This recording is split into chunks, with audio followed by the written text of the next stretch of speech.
The following is a rewritten version of the provided stories, intended to create a more immersive and captivating narrative experience. The haunting glitch.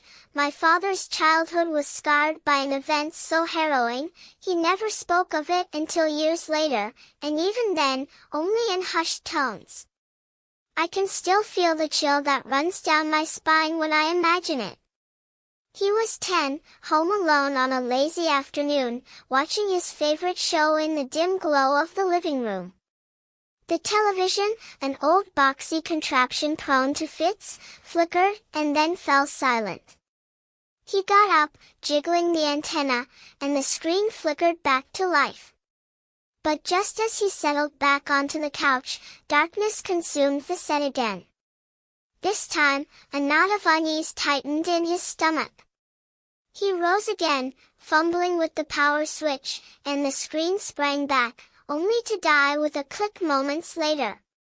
By the fifth time, his heart was hammering against his ribs. He glanced around the room, the silence thick and suffocating. His gaze fell on the remote, and as he reached for it, his eyes darted to the corner behind the sofa. There, huddled in the shadows, was a man.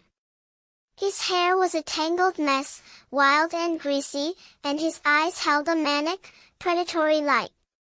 He held the remote, his thumb poised over the power button. A slow, chilling smile spread across the man's face. My father's blood ran cold. He scrambled off the couch, nearly stumbling in his panic, and fled the house, screaming until his throat raw. He ran to the neighbors, who called the police. When they arrived, the man was still there, waiting. He was arrested, and the officers speculated he was either homeless or deeply disturbed. The memory, however, left a permanent mark on my father's psyche, a shadow that colored his days in ways he never admitted. The narrow escape. My friend once shared a story that still gives me nightmares. She was 8, walking home from school, her key clutched in her hand. Her single mother worked late, so she was often alone when she got home. As she reached for the lock, the door swung open. Her mother stood there, wrapped in a dressing gown, her face pale and drawn. But instead of a greeting, her mother's eyes darted past her, fixed on something behind. "Who are you?" she demanded, her voice sharp with fear. My friend turned, and there, retreating down the path, was a man in a long coat, vanishing into the gloom of the street.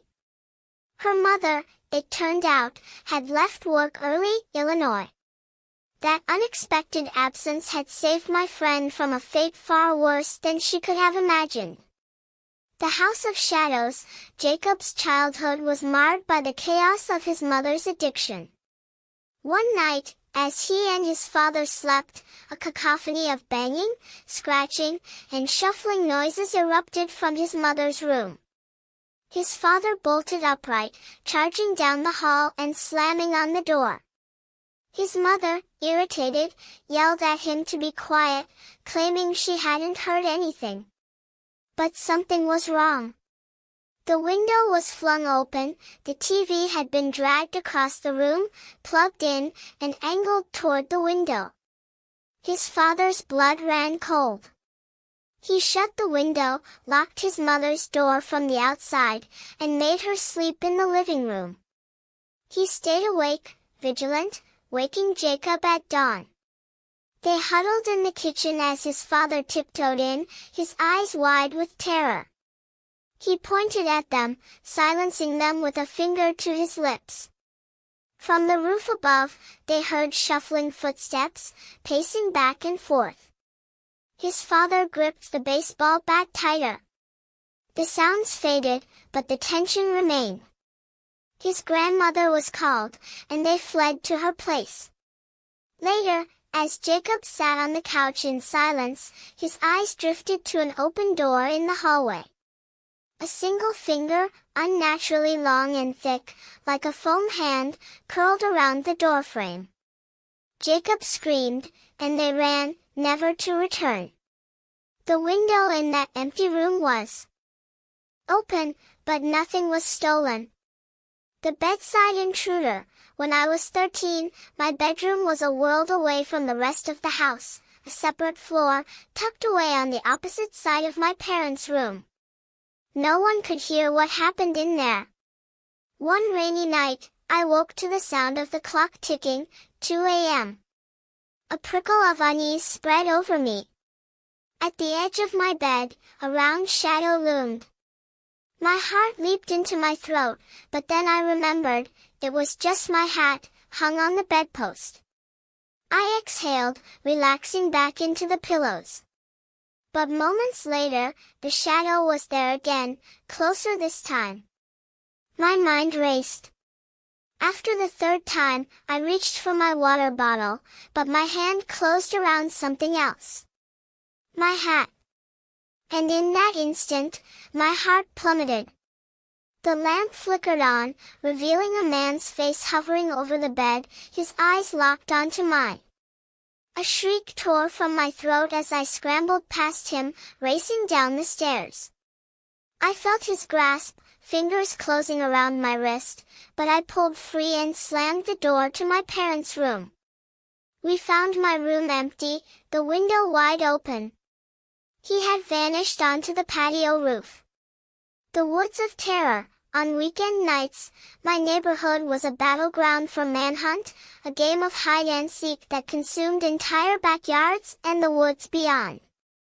We had a rule, never venture more than a backyard's length into the trees.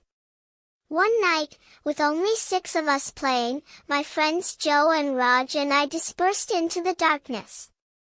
I dashed to my usual spot behind an old rusty barrel, expecting to hear the flashlights of the other team. But the woods were eerily quiet. Footsteps nearby. No flashlight. I whispered my friends' names, but then a figure burst from the shadows, sprinting straight at me. I scrambled back, fleeing into the open, but no one emerged from the trees behind me. My friends called my name from the front yard, Joe and Raj, along with the others, confusion evident in their voices. A police officer had just driven by, warning of a serial rapist spotted in the area. I told them what happened, and their faces paled. The police were called, but whether he was caught, I never knew. The thought of what might have happened if he'd caught me still chills me. The beach sigh. On a family beach trip, I rented an apartment at the end of the shore. The first night was unremarkable, but as I lay in bed, playing games on my laptop, a profound silence filled the room. Then, without warning, a sound ripped through it, an extremely loud sigh, so deep and heavy it wasn't human. My blood turned to ice. I bolted from the room, slept in the other bedroom, and spent the night wide awake. The next morning, my parents dismissed it as imagination, but I knew it wasn't. That sigh still haunts my dreams. The drunken intruder. After celebrating a job offer, I crashed at my friend Mike's place, utterly drunk. At 4 a.m., as I stumbled to the bathroom, I caught a glimpse of something in the corner of my eye, a single eye peering through the crack of the half-open door. A strangled cry escaped my lips, and I tumbled to the floor. The eye vanished. I stumbled to the guest bedroom, passed out, and woke to a splitting headache. My foot hung over the edge of the bed, and something icy cold wrapped around it, stroking it slowly. A raspy voice whispered, "Can you help me?" I screamed, bolting from the room, meeting Mike at the stairs. The police arrived to find a woman in her late 40s, clearly strung out, hiding in the closet. The eye had been hers. Now, I always tuck my feet under the covers. The Tahoe Phantom. On a skiing trip during a blizzard, I was woken by frantic knocking at the cabin door. Ignoring it seemed logical, but the footprints in the snow outside told me someone knew we were there. Curiosity, and perhaps guilt, overcame me, and I stepped out to follow the tracks. They led to the edge of the property, then vanished as if the person had simply stopped. Shaken, I ran back inside, but the knocking resumed. This time, when we opened the door, no one was there. The footprints were gone. To this day, I can't explain it. The holiday house intrusion. At a friend's empty holiday house, we returned late one night to find the gate open. I'd locked it earlier, and the wind couldn't have opened it. Inside, we heard footsteps and the back door being jimmied. Paralyzed with fear, we gathered our things, ready to flee. Just as we reached the front door, a deafening bang echoed from the backyard, followed by the screeching of hundreds of birds. We scrambled to the car, hearts pounding, and sped away as a figure darted from the side of the house. The boiler room stair. At 10, I shared a basement bedroom with my 1-year-old brother Ben while our parents painted. One night, he screamed like no toddler should. I rushed to him, and he pointed into the pitch-black boiler room. I heard a faint crash and felt an icy presence watching us. Snatching Ben, I fled, never to return. The basement, once a place of unease, became a place of terror. Each of these stories carries the weight of fear, the kind that lingers long after the lights come on. They are warnings, reminders of the darkness that can creep into the safest of places.